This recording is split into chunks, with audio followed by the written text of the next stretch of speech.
What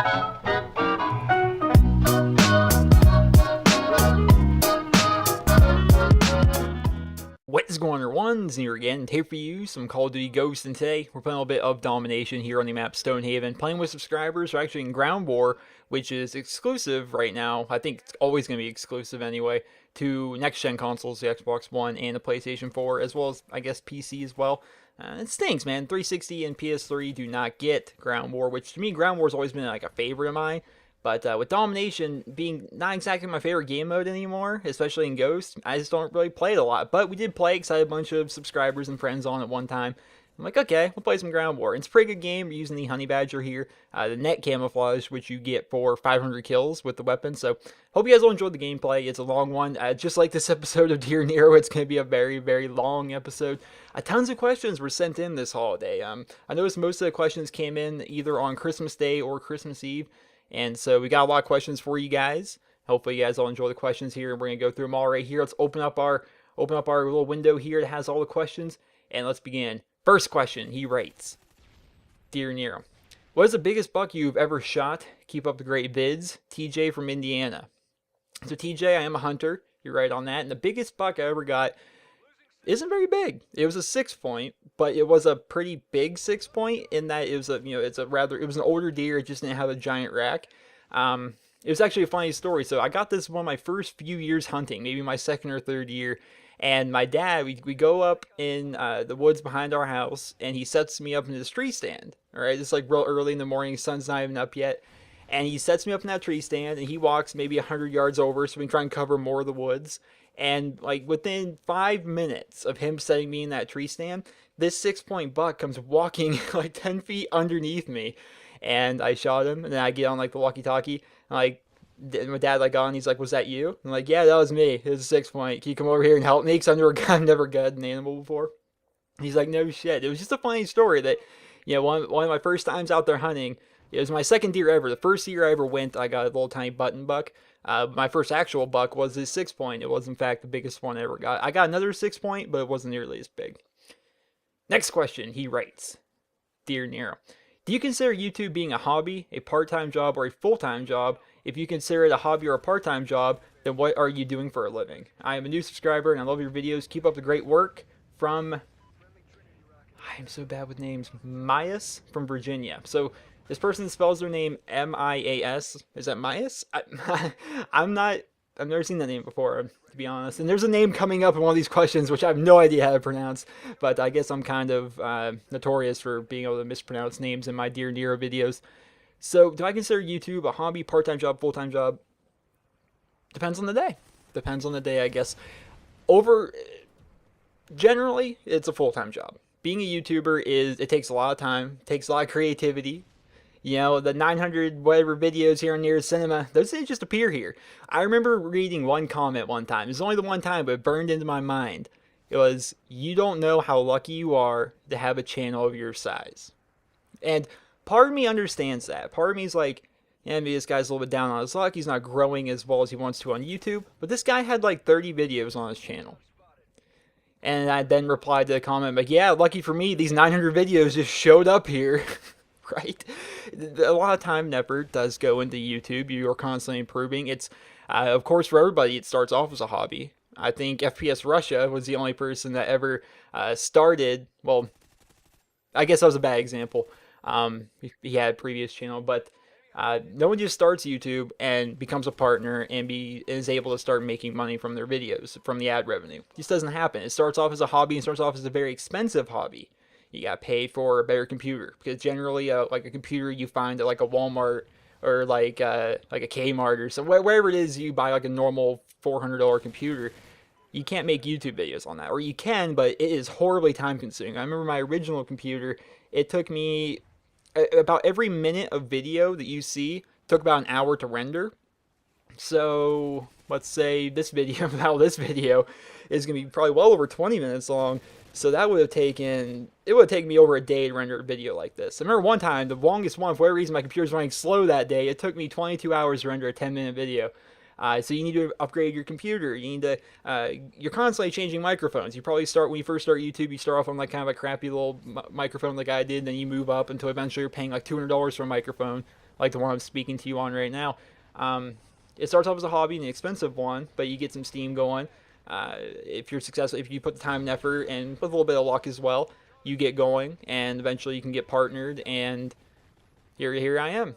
I make good money off YouTube. I do consider it to be a full-time job in that I get paid like a full-time person would. I spend a lot of time on my videos, and I've got 900 something here on NerosCinema, 400 something on Neros Let's Plays. That's 1,200 videos like in total. No, 1,300, right? Wait, that's my math is bad, but that's a lot of videos. It's a lot of time. It's a lot of effort, and I do consider it to be my full-time job, and it's what I do for a living. So that's what I do. But there's other days, of course, like unlike a normal full-time job, where I can just say, I don't feel like making a video today. I'm kind of tired. I'm not really feeling creative. What I like about YouTube is definitely a great place for a creative outlook. Some place to express yourself creatively. But there's other days where I'm just like, I just don't feel like making a video today. And then I don't. And it doesn't really hurt me that much. You're being your own boss. And in terms of taxes, I pay taxes as if I was a business. And I guess technically I am a business in a way. Basically, what YouTubers are is they sell ad space. for lack of a better phrase on that. So, I do consider it to be my full-time job. Next question, he writes, Dear Nero, will you ever be doing that stupid pay-to-subscribe system? Paul from Thunder Bay, Ontario. So howdy, Paul from Ontario. You got Canadian up in here. So, I think you're a bit misinformed, Paul, and other people that may agree with this line of thinking about the stupid pay-to-subscribe system. So if you guys don't know, a little bit while back, they kind of enabled this kind of feature where you can make it so people have to pay, like kind of like Twitch. Like you subscribe on Twitch, you pay $5 a month, and you don't have to watch ads on that channel or on that Twitch stream. Same thing you can do on YouTube, but it's only for certain things. It's not just for like the general group of people, right? What they're doing with the pay-to-subscribe system is they're trying to bring in other people to YouTube. The only example I really know of, and I got this from Painkiller already, is UFC. There's a channel called UFC Select, I think, and they put up all the UFC fights on there.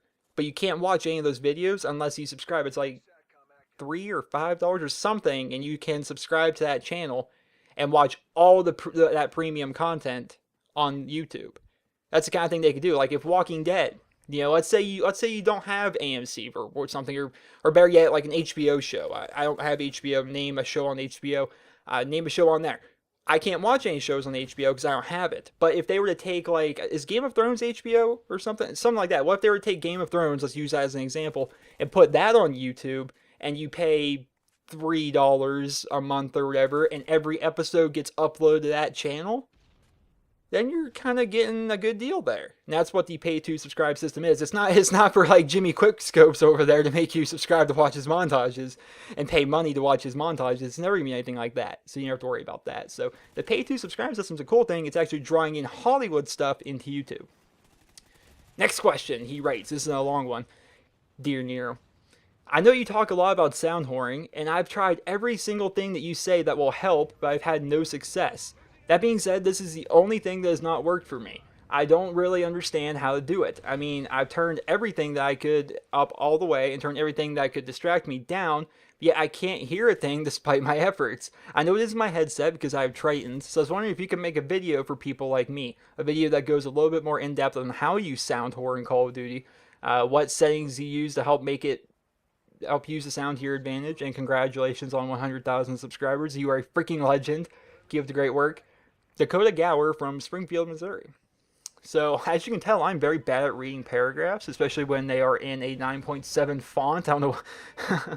I should make that a bit bigger.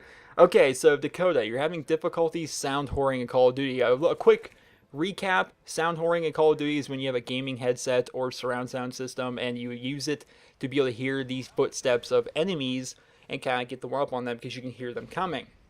Okay. It's tough, right? So as a YouTuber, I want to make tutorial videos. One, it helps out my subs. Two, they're usually very popular videos and they grow really quickly. But at the same time, you can't make a video of how to sound whore. Okay, it's depth perception is what it is. You need to be able to just listen. You have to know what you're listening for. Sound whoring, people say like heads. Okay, so Headsets, some people say, are cheap. I had a friend of mine, his name was Deadly. He said he never bought a gaming headset. He always used like the normal Xbox 360 headsets. He always thought that gaming headsets were somewhat cheap and the sound whoring was cheap. To me, it's not cheap in the regard. It's really good for immersion. And being able to hear footsteps is a part of Call of Duty, I would say, I guess. So it's not really a cheap thing in my mind, but it is a skill that you develop over time. It's not something you don't just put on your headset and say, okay, I can hear that guy across the map. Now, me, I have had a headset since 2008. I got my first Turtle Beach X1s, not X11s, not X12s, X1s is how old I'm talking right now. I got those back in Call of Duty World at War, and I was sound horn, man. I remember my first game. I turned them up all the way. I'm like, I'm gonna hear all the footsteps. I turned them up all the way, and an artillery strike came down, and I was like going deaf. I'm like screaming, but I can't hear. I'm like, this is awesome! It's so loud, and that's what headsets are good for. They're really, they let you immerse yourself within the game a lot more. The artillery felt real the first time I had a gaming headset.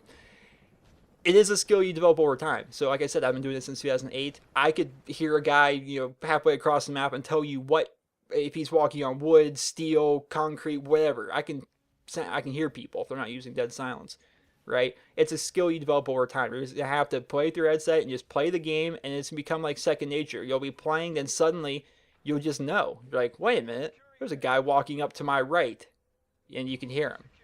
It's just, wear your headset. You're not going to be able to just put it on and be good to go, but there's no way you can make a video on how to sound, or it's just like, it's something you develop. It's depth perception. It's being able to hear and understand where people are at on the map. So best of luck to you, Dakota.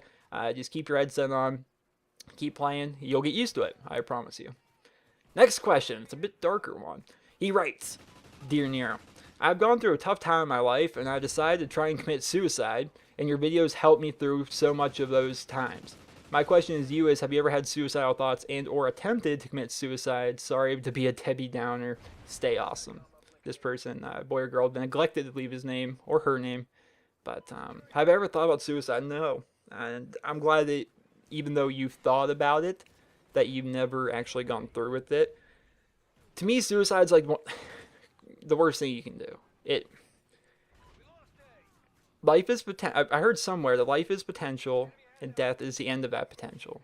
And that's a great example of one of the reasons that you have to live. No matter what happens in your life, there's always something better that's going to happen throughout your lifetime. There's another question that's going to come that's similar to this. It's towards, I think I saved it for the very last question. I hate the idea of suicide. As bad as you may think your life is, which in a lot of cases, not all, I understand, but in a lot of cases, it can kind of be just like blown out of proportion, right? Like you're having bad grades, or a boy or a girl doesn't like you, and then people feel suicidal over that. That's just, you're just blowing that way out. Relax, you'll be okay. Give it a week, you'll feel great again.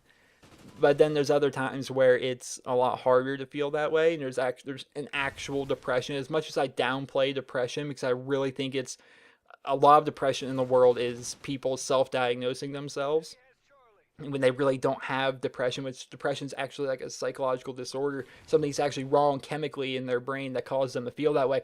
And a lot of people think that, if I'm feeling sad one day, God, I'm so depressed. I don't like when people do that. And when people do commit suicide, it's always a horrible thing, because it's never just that person ended their lives, that ended all the potential, everything that person had going for them is now gone. But you've also, for the rest of their lives, changed the lives of your parents, your friends, your grandparents, your aunts, your uncles, everyone's ever known you. And, I mean, think of your brother, if you have brothers and sisters, right? You kill yourself. And your brother and sister, maybe they're still in school. They have to go through that. They have to go through their entire lives with these people just pitying them because their brother or sister, whoever I'm talking to, killed themselves. It's, if you ever think about suicide and you just don't care about yourself, at least care enough about everyone else in your life. And I'm glad to hear that you didn't commit suicide. That's an awesome thing. You're a stronger person for it, and congratulations. And I think you're going to find that life gets better, especially if you're like in high school and you think like everything's the worst. Once you get out of high school, man, I understand high school sucks. Once you get out, things are great, and your life gets tons better the older you get. Next question, he writes, Dear Nero, this kind of goes in the high school thing as well. How has your life been different than how you had imagined it? What did you think you were going to do after high school? What did you want to do as a kid? And by the way, I know that you dropped out of high school, so these questions are aimed as if you did not do so. Stephen from Chicago. So Stephen's right. Not a lot of people may not know that about me. I've talked about a couple times. I did drop out of high school. Immediately regretted it. And that summer, I went back and did night school and got my GED. What did I imagine my life to be? I cannot tell you. I never think that far ahead. And I think it's hard to think that far ahead. I've had so many examples in my life where people try and imagine their future, but it just doesn't work out. It doesn't work out that way, the way they planned it. College is one of them. And yeah, me not ever really knowing what I want to do with my life, and I still don't. Right now, I think I'm the perfect example of live for today, I guess, because I have no idea what I want to do with my life. There's only one end goal, because I believe everyone needs to have an end goal in their life, something that they want to happen in their lives, and that's kind of what they put their time and effort towards working towards.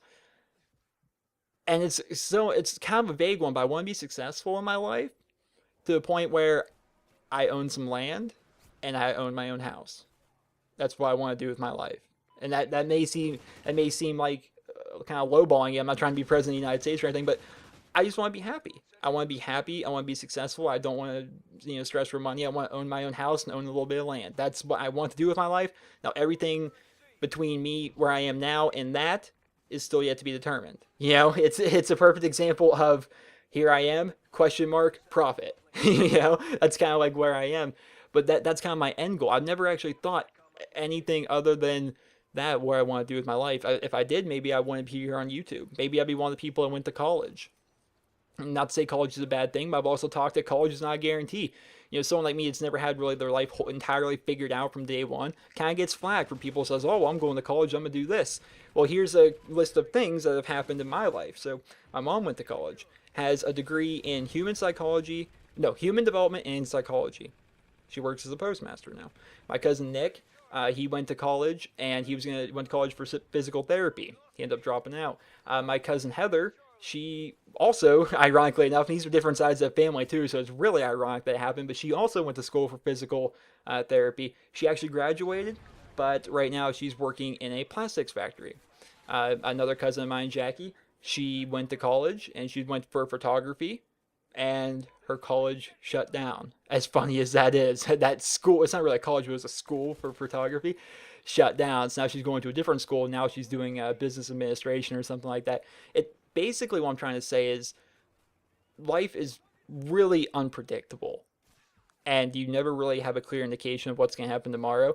And as much as you try and plan for it, you can never be 100% sure what's going to happen. You could go to school to be a doctor. You're not guaranteed a position as soon as you get out of school. You have your piece of paper and you're ready to face the world, but that's what you have, is that piece of paper. Life is not, it's hard to figure out. And that's why me personally, I'm not saying this is for everybody, but I just kind of let it happen and take the opportunities that come to me as they come to me, as in YouTube. I got partnered here on YouTube. Here I am 2 years later. NerosCinema, 100,000 subscribers. Woo! And doing what I can. Yeah, I never really think too far in the future. When I was a little kid, I know you asked that. When I was a little kid, I was going to be a professional wrestler or a stuntman or a skateboarder. When I was little, I liked all those things. And so I was assured that my life would revolve around these things. Now, of course, I don't skateboard anymore. I'm not a professional wrestler. That would hurt. And it's really hard to go professional with that. And stuntman was kind of a pipe dream. So, okay, next question. He writes, Dear Nero, my question is, what do you think about gay marriage and or lesbian marriage? Thank you, Quinn from Colorado. Let the gays get married. I mean, the entire idea of sanctity of marriage was thrown out when you allowed people to get divorced. So, why not? Let the gays get married. Next question. He writes, Dear Nero, do you love the holidays, and what difference do you feel about them now from when you were a little kid to now as an adult? Thanks in advance, this person, him or her, neglected to leave his or her name. What I think about the holidays, it's a nice time of year, but it's definitely not as cool as when I was a kid. So when I was a kid, I would watch TV all the time, right? I love television, especially like Nickelodeon, Disney and stuff. It's great because around the holidays, every one of your favorite shows has like a Christmas special. It's like, yeah, or a Thanksgiving special, or Halloween special. It's like, yeah, all these cool specials, and stuff like that. And then, of course, Christmas rolls around and you get all your stuff. And my birthday was on November 17th, which is after, it's after Halloween, but before Thanksgiving and before Christmas. So, like, that little stretch starting at Halloween between Halloween and Christmas was just a cluster of awesomeness for me. And yeah, now that I'm older, it's like, eh, Halloween rolls around. I'm not going trick or treating. I'm 22 freaking years old. I hand out candy to kids now. Come my birthday, I'm a grown ass man now. I'm 22. What are you gonna get me for my birthday? What I want is when I want something, I go out and buy it. That's something that happens when you're an adult. Come Thanksgiving, that's nice. Watch football, eat food. So Thanksgiving is kind of a cool one. And then there's Christmas. Once again, I'm an adult. Like, what do you get me? Anything I want, I go out and buy. But it is nice around those times to see family. You kind of appreciate stuff like that more as you get older, as you appreciate the time you have with your family and your loved ones and people that you may not necessarily see all the time. We have a lot of critters. I have a bunch of cousins that are around my age, and a lot of them are having children and getting married and such. Not myself, but they're having children and getting married, and they're starting to have little ones popping up, and so we get to see them. And holidays and stuff like that is more about family now than like gifts and stuff as it is when you're a kid. I don't know. Next question, he writes, Dear Nero, I've been smoking marijuana for the past 6 months or so. I am 16, I am in the honors program, and it has not affected me whatsoever with my grades. I'm not here to say that's the best thing in the world or the worst thing. I'm just asking what are your experiences with marijuana and any advice that you have to give to other people about it. My opinion might or might not change based upon your answer to the question. I would just like to see and know because I think that you have a great perspective on things in life. Keep up the great work and content. Alexis from Chicago. So the biggest thing from this is, Alexis, are you a girl? Call me maybe. No, I'm just kidding. But yeah, I have a lot of people that do gaming stuff. They usually have like a 5% female demographic. I apparently have 12. Bitches love Nero. Keep that in mind. So my experiences with marijuana, I have smoked marijuana a couple times in my life. Didn't particularly like it. I don't like really anything. I don't like drinking alcohol for that matter, so I don't do that either. Last time I smoked marijuana, I was probably like 17. I'm 22 now. My experiences with it. So I had a bunch of friends, and we all skateboard. Some of you guys may have heard this story before, but I gain new subscribers all the time and lose old ones all the time too. We used to skateboard around. We started smoking cigarettes and all that stuff, and you guys know I quit smoking cigarettes.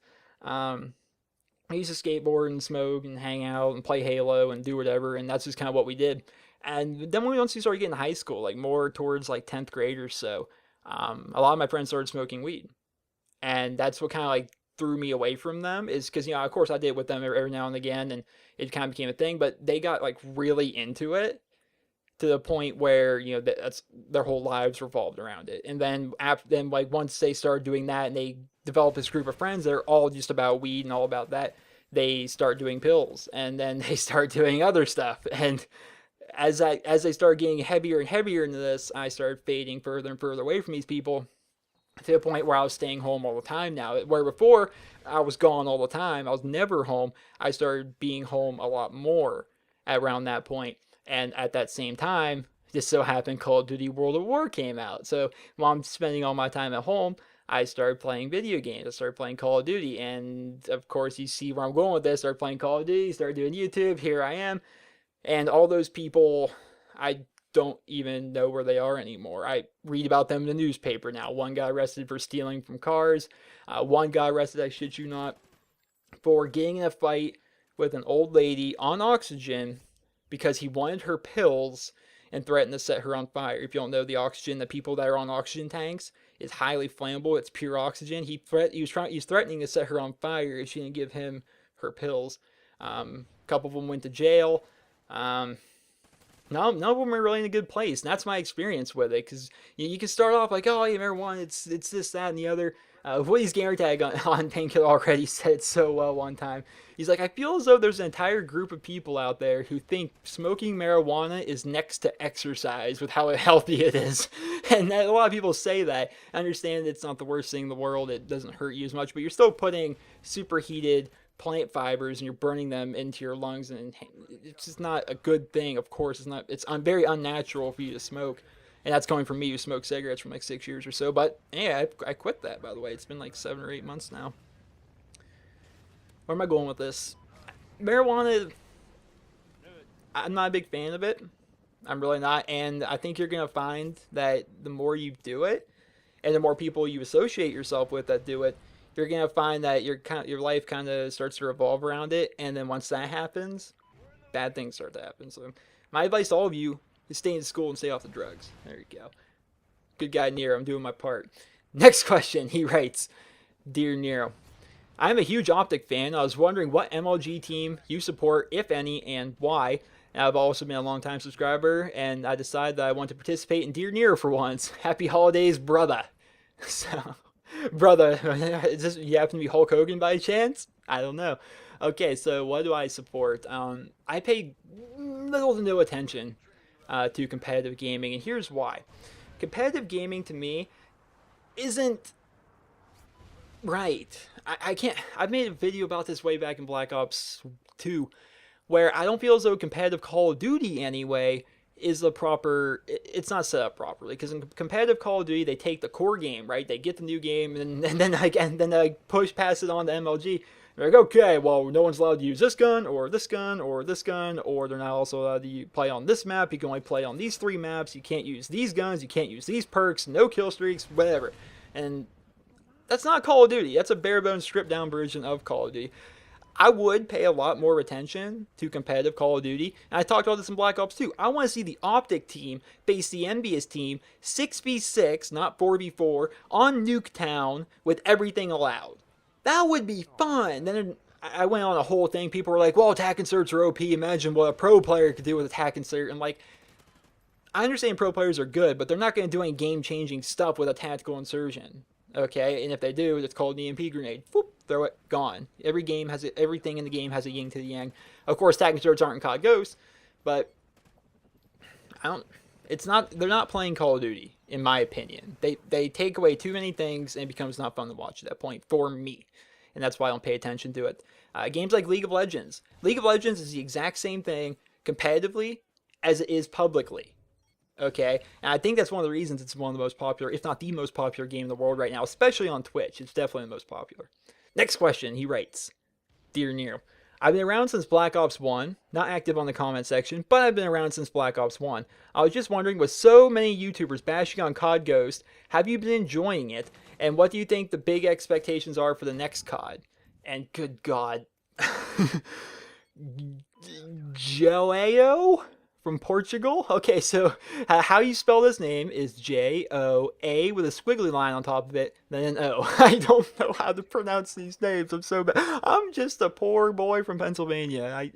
I can't pronounce names, but it's actually funny. He wrote it right below his name. It's okay if you can't pronounce my name with a smiley face, and he knew I wouldn't, but here I am. Okay, so a lot of YouTubers bashing COD Ghost. I have a theory on this, okay? I kind of enjoy COD Ghost, but I don't play it as much as I've played previous Call of Duties. I play other stuff, and the reason for that is myself, I've been playing Call of Duty since 2007. I played a little bit of COD 4, then got really big into it in World at War in 2008. I think the reason that so many YouTubers are bashing on the game is because they are like me, that have been playing Call of Duty since this is like the 7th year I've been playing it or so. And they're starting to pop their head out of their little hole, and they're looking around. They're discovering there's a lot of other games in the world that are actually really fun to play. Right now, I'm playing the DayZ standalone game. Really enjoying that. Also playing NBA 2K14. Playing a lot of that as well. And when every year these new Call of Duty games come out, and these guys have been on YouTube forever, and they built this fan base around Call of Duty, and I feel the same way sometimes myself.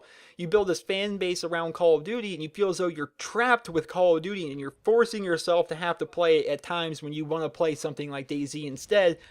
And at that point, it becomes more work than enjoyment, and then you kind of resent it, because you're like, okay, I want to play DayZ right now, but God, I need a gameplay for tomorrow's video, so now I have to go play Call of Duty or something. Basically, I feel as though a lot of YouTubers, the reason they don't like the game, because me personally, I like the game. I think the reason a lot of people bash it, though, is that they're kind of upset at the fact that that's the only game that their subs want to watch. And that's for the people that only have a Call of Duty fan base. That's my theory on it. Me personally, I enjoy the game. I just don't play it a ton, because there's lots of other good games out there, too.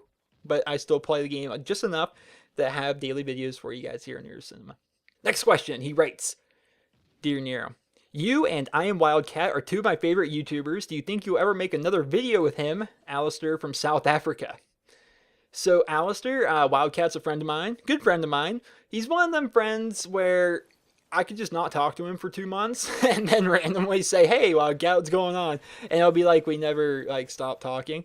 He is a good friend of mine. We've done a couple videos together. The most recent one was a Dear Nero episode on Black Ops 2. Think about it, I could ask, Tyler's a great guy, I could say, hey, you want to do Dear Nero with me this week? I'm sure he would want to. But at the same time, it's like, I don't just want to say, hey, do videos with me. And same thing I'm sure it is with him. Like, hey, come be in my videos or something. It's just like, I'm busy, he's busy. What's the point with that, right? I'm sure if I were to ask him, he would do it. But at the same time, it's like, I don't know. It just seems like Dear Nero is kind of a thing that I do. And to kind of just force a video without having a set inspiration. Like if we came up with an idea that would just be perfect, that would include the two of us, and I'm sure we could do it. I could get him on Skype right now, we could do it. But it more or less comes along with, I don't just want to force a video like, hey, be in my video just to be in my video, and just kind of suck off that I Am Wildcat name and get extra views or something. It's silly. I like Tyler. He's a nice guy though. Next question, he writes, Dear Nero, how do you think about Phil being suspended from Duck Dynasty because he's saying homosexuals are sinners? William from Michigan. So I have a whole thing on this. It is such bullshit that he got suspended. Now, I'm not the most religious person in the world, but what Phil did was quote the Bible or paraphrase the Bible. And everyone's like, oh no! I mean, they asked him they're like, Phil, who do you think are sinners? And he goes down a list of 15 different things that the Bible considers to be sins, because he's a Christian man. Hell, on the TV show, because I've seen a few episodes, they say a prayer at the very end of every episode at the dinner table. And he goes off and just basically paraphrases the Bible, homosexuals, greed, I'm trying to think of all the things, prostitutes. I can't think of all the things, but he basically named everything that was already in the Bible. He was paraphrasing the Bible. And everyone's like, wait, he said homosexuals! But it's like, he is a devout Christian man. Homosexuals, I understand, they want, what is the phrase? They want people to respect their sexuality, but they don't want to respect other people's Christianity. Okay? Christian, if you're a devout Christian, hardcore by-the-book Christian, then by belief, you believe that homosexuals are sinners. That's what it says in the Bible. Okay? Not that you go around, you don't go around bashing people, but that's what you believe if you're a Christian. And for people to say, wait a minute, you're a Christian, that's basically them hating on him for being Christian. When in reality, all he did was paraphrase the Bible, and that right after he says it, which nobody ever talks about, he says, but it's not my job to judge, it's my job as a Christian to love everybody. Then he goes and says that, and everyone's like, wait a minute, he said gays are sinners and this and that and the other. And it's like, well, listen, that's what the Bible says. He's a Christian. And it's weird to think about, but every time you see a Tim Tebow, or you see people thanking God after a sports thing, they're all Christians, and in the back of their head, they probably think the same thing about homosexuals. Me personally, like I said earlier in the video, let the gays get married. It does not bother me. I'm not the most religious person in the world. I do believe in God, but I don't dump the Bible, I guess some people would call it, and I go, base my life upon every single thing within it. I just do believe that God exists, and I'm pretty lenient on a lot of things, and homosexuals is one of them. If you're gay, that's fine. Does not bother me, does not hurt me. What you do in the privacy of your own home does not affect me in any way. But to other people, they disagree with it. That's okay if they disagree. It's not like you see him marching in anti-gay parades. I think the whole thing was way overblown. Just way, way overblown. Next question, he writes, Dear Nero, I am a really big fan of yours and I've been around since Modern Warfare 3. I've seen your content get better and better as you progress. I would like to know, do you still enjoy doing YouTube as you used to before? Henry from Trinidad. Henry, I do. I do enjoy YouTube. YouTube is a fun thing. Like I said, it's definitely a rewarding thing. And then I think the next question is definitely going to bring that to light, I guess, how rewarding YouTube can be. You get paid to do what you love. I get to express myself creatively and interact with people all around the world. Like I said, I'm almost the 17 million views, and That's unbelievable. There's movies that don't even get 17 views or 17 million people to watch it. So it's like, it's nuts that, that something as little as like me playing video games has had this much influence on different people from around the world, as well as it's some way I can sustain myself as like a source of income, and it's a place I can express myself creatively, and it's something I can take something from like a hobby from like playing Call of Duty and turn it into something like this. It's freaking mind blowing. Not to say there aren't days where I'm just like, I just don't want to make a video, but I still enjoy doing YouTube as much as I did when I first made my channel back in 2011. Next and final question. This is kind of a darker one, but it's kind of beautiful at the same time. He writes, Dear Nero, my name is Cole, and I was born with a blood disorder called hemophilia. I hope I pronounced that right. It makes my blood not clot, and I have to endure internal bleeding almost every 2 weeks. I was suicidal and not wanting to see anyone or talk to anyone. I had multiple suicide attempts, and one day I had a perfect plan that was sure to work. Then I saw you upload a new video. I watched it and forgot what I was going to do. My mom walked in the room, saw the playing sheet and a knife on the table. She got me help, and without you, I would be dead by now. You're a true hero. Thank you, Cole. So when you're a YouTuber, I get questions, or not questions, but stuff written to me like this, and sometimes you wonder how much of it is true or not. But I do believe that this happened. I do, like, nobody just says, hey, no one makes up that they have a blood disorder. No one makes up that they have to go through eternal bleeding. I think it's amazing that you did not go through suicide. It goes back to the question earlier in the video. And hopefully, Cole, if you're watching this, that you made it this far in the video. I know this is a freaking long episode of Dear Nero. The last time I did an episode this long was Dear Nero 50. It was 50 minutes long. But it's amazing that you did not kill yourself and that your mom got you the help. That's the person you should have went to in the first place when you're feeling these feelings of sadness and depression. And I do think that what's happening to you as compared to Timmy, who, Sally just broke up with him, the depression that he feels versus what you can feel being born with a blood disorder and having to suffer through eternal bleeding, and your life is just a lot more difficult than a normal person, then you're a lot stronger person for that. Going to your mom's the right thing. Well, technically you didn't go where you should have went to your mom sooner, and so that you wouldn't have had the previous suicide attempts. But it is great that you have help now. It seems from the tone of your message that you are better now, or at least better. And I understand you have a blood disorder, and that's going to probably be with you the rest of your life. I'm out of my depth when it comes to blood disorders, or especially hemophilia. I really hope I pronounced that right. I think it's great that, once again, that you came through it. I don't feel as though I had too much to do with it, even though you're giving me credit. I just upload my videos, and that kind of goes back to what I was saying, the things that happen when 17 million people watch your videos or have seen. That sounds like they all watch it, but I've had about 17 million views here on YouTube on this channel alone. And the effect, like if you want to talk about ripple effect of different things that have happened throughout the world because of me putting out my stuff and the influence they can have on the world, that's an amazing thing. I'm definitely happy he did not end up committing suicide. Hopefully, you heard what I said about suicide at the beginning of the video, where you just think about your loved ones. Don't understand that you yourself have a much harder life than normal, but it's still your life. There's nothing outside of that. Committing suicide, nothing. There's you die, and then whether you're religious or not, you're no longer in this plane of existence anymore. Your parents have to go through life knowing that their child they loved and that they tried so hard to take care of, especially with a blood disorder. I'm sure tens of thousands of dollars of medical bills they've had to put in trying to keep you alive, and they do it because they love you. Then for you just to give up and take your own life.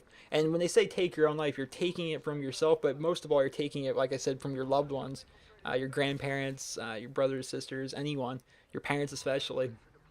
It's not cool, man. And for you to stick through it, if you get the help you need, you have somebody to talk to now, maybe, hopefully maybe they got you in a therapy thing going, you can continue with your life and make the best out of it.